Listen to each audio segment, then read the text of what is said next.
butereevu tukyali mu ggwanga erya South Africa era nga ensonga enkulu ey'ettaka wano e Uganda, bannayuganda musaanye mumanye amakulu g'ettaka nti omuntu bakuggyako obwannannyini bw'ettaka kitegeeza nti aba akututte, aba akukubye ekigo. Oli kasita akuggyako obwannannyini ku ttaka, ettaka ne balitwala kitegeeza nti oba tokyalinawo ky'ogamba. Kati South Africa balina ekizibu ekyo. South Africa erina entalo bbiri ez'ettaka, waliwo olujja mu maaso already na luno Donald Trump nga alabula,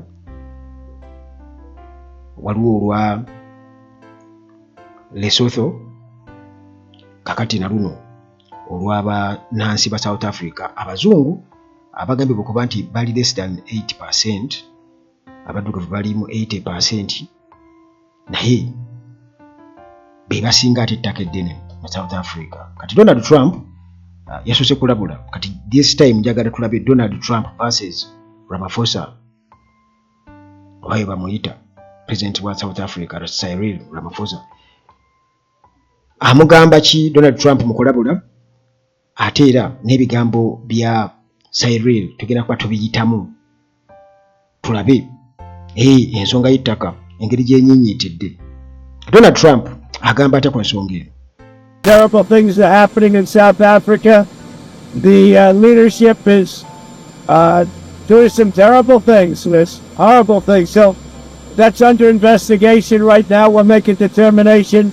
And until such time as we find out what South Africa is doing, they're taking away land, they're confiscating land, and actually they're doing things that are perhaps far worse.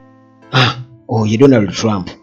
Era nga omuntu yeebuuza nti lwaki ddala yandibadde ayingira mu nsonga z'ettaka e South Africa, era abantu abamu ng'era bwe kiri nti olw'okuba nti abazungu be balina ettaka lye baawamba ku baddugavu, y'ensonga lwaki oba oli awo Donald Trump ali concerned. Sisuubira nti singa oba oli awo tebabadde bazungu, nga tebabadde bazungu nti oba Donald Trump yalivuddeyo n'ayogera naye Ramaphosa ebigambo bye kimu ku kimu nga bwe tutunula bit by bit njamuzzeemu ki era makulu ki mu kumuddamu, era obuso bw'ensonga eno buli butya Cyril Ramaphosa nga addamu Donald Trump. This issue that Donald Trump fears so much, we offer this question of the land. I don't know what Donald Trump has to do with South African land because he's never been here. Mu butuufu ng'omuntu yeebuuza bwe kutaba kujooga na kumanyiira kututubbala ku baddugavu, Donald Trump ayagala ki? Kikyayagaza ettaka ly'aba South Africa? Kubanga tabeerangako mu Africa, tabeerangako South Africa nti oba alinayo bajjajjaabe, oba alinayo, of course ayinza okuba alinayo tomanya. Naye ensonga eri nti lwakuba ettaka balijja ku bazungu, ate era abazungu abaalifuna mu mbeera etali nnambulukufu, mu ngeri y'okufutubbala ku baddugavu. Naye Donald Trump, Ramaphosa yeebuuza ki kyayagaza oba ki ekimuleetedde okubeera nga ayagala ayogere ku ttaka ly'e South Africa. And he must keep his America, we will keep our South Africa.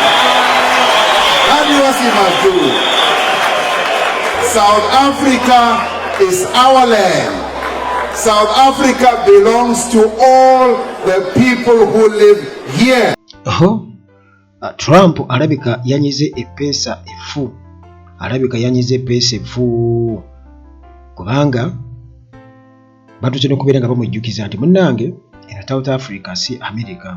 Kakati osobola okuuma America yo, ffenaffe tusigale mu South Africa eyaffe. Aba South Africa si be bantu abangu ennyo, By the way, wano mu Uganda ndabye abantu nga bazaala abaana babazaala mu nsi endala, oba oliwo ne bajja n'abakyala abo wano bali bayita n'abaana. Nesitera nnyo okulaba abantu bazadde mu bakazi ba South Africa ne babaleeta eno nti bafumbirwe eno babeere eno, era adda yekka omwana amuleka eyo ne maama we nti okumuzza wano oba waleeta wano omukyala nti wano mukyala we mukyala mu South Africa tekitera kuba kyangu. nti aba South Africa be bantu abaagala ensi yaabwe era be bantu kwegamba bootasobola kubeera ng'onyeenya amangu. In South Africa, it does not belong to Donald Trump. He can keep his America. And is even worse. He is even worse. When I meet him, I will tell him. I will say, you, Donald Trump, you are even worse because your forebears came to America. They found the indigenous Americans. They wiped them out. They killed nearly all of them. Rene, we are living as a nation, and black and white, we are going to find solutions for our. Kwabadde kulangira kwennyini omuntu kasatako kulangira nti ne bajjajjaabo nabo ate ewammwe kiri waasi. Kibi nnyo nti ba natives be mwasanga mu America ba Red Indians nti babatta bajjajjaabo batta ba Red Indians bonna ne babamalawo ensi yaabwe ne mugitwala. Ffe wano mu South Africa eno ensi yaffe era tuli wamu abazungu oba abeeru n'abaddugavu tugenda kwemalira ebizibu byaffe ebikwatagana n'ettaka. Tetukwetaaga tafaananyeko ng'abakulembeze oba abafuzi abamu aba Africa ti America kasiyogera abamu beefuula nti muba mutwe minene naye ate bagira mutumye ssente nga batandika okubeera nga beekwasa.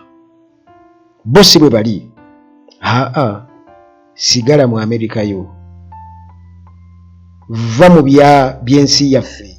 Bwe nnaakusisinkana ngenda kukugamba nti asuubira okumusisinkana mugamba owange gwe Trump Matama Bbuuku waali badde ofa kubikwatako tobalagala okamulali gw'otakoze eki gw'otalidde. So Donald Trump must leave us alone. He must leave us alone, Kauri.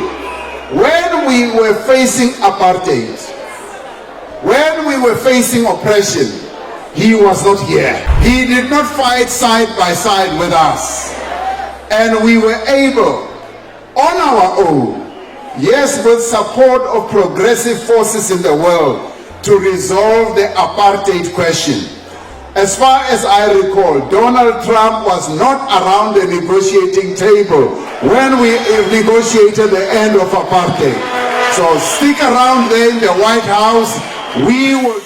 Mu kaseera aka apartheid ak'omusosoze mu langi mujjukira bulungi nnyo e South Africa nga abazungu tebaliira wamu n'abaddugavu, tebalinnya trains ezimu, tebalinnya buses ezimu, tebakola mu offices ezimu. Ebyo byaliyo mu South Africa mu kiseera ekyo. Kati Donald Trump okusinziira ku Cyril Ramaphosa agamba nti teyali omu ku abo abaalwana obwezizingiira okulaba nga apartheid aggwawo mu South Africa.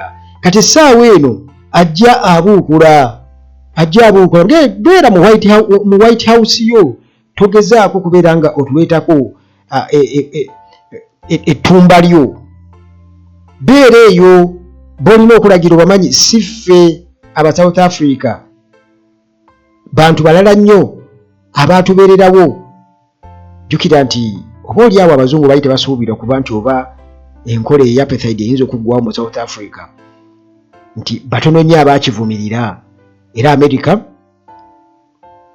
yemu kweyensa abaali bawagira ndowooza apartheid ebeewo kubanga tebaavaayo ku kikonda eminga. Newankubadde kale nga temubulamu mu America baakikonda eminga naye tebaavaayo mu bulambulukufu kugamba nti kiggwe. Kati Donald Trump okuvaayo essaawa eno nga ebizibu ebyaleetebwawo embeera eya apartheid kakati ataavaayo olw'okuba nti boogera ku bazungu okubeera nti ettaka lyebeekomya eringi ennyo. Basobola okubeera nga balijjako gavumenti erikozesa ebintu ebiyamba eggwanga ebiyambira abamu bannansi ba South Africa. Donald Trump avaayo mbu alabula ko bo beera mu White House yo gwe naawe totumanyiira. Kale munnange Ramaphosa yasuubizza nti bo bagenda kutuula ku mmeeza bo nga bo aba South Africa abeeru n'abaddugavu bateese ku nsonga ezo. Donald Trump tebimukwatako, naye olutalo luno luyinza okuba lwakatandika kubanga jjukira nti America munywanyi nnyo wa Israeli, ate Israeli mu biseera byayo ne Palestine nga bakyakubagana nnyo. South Africa yatwala Israeli ku kooti ku nsonga z'Abapalestine mu biseera bya Nelson Mandela, nti Palestine ne South Africa omukago nga gw'amaanyi nga banywanyi nnyo.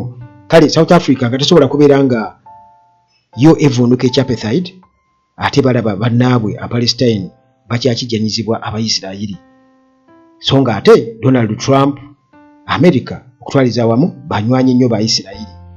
Kakati olutalo lulina akakwate, lulina huuku, era njagala okubuulira nti luno olutalo luyinza okuba nga lwakatandika. Sigenda kusukka nnyo wano muganda wange, tugenda kwongera okubeera nga tubiraba wano ku Uganda Track nga bulijjo. Akuume.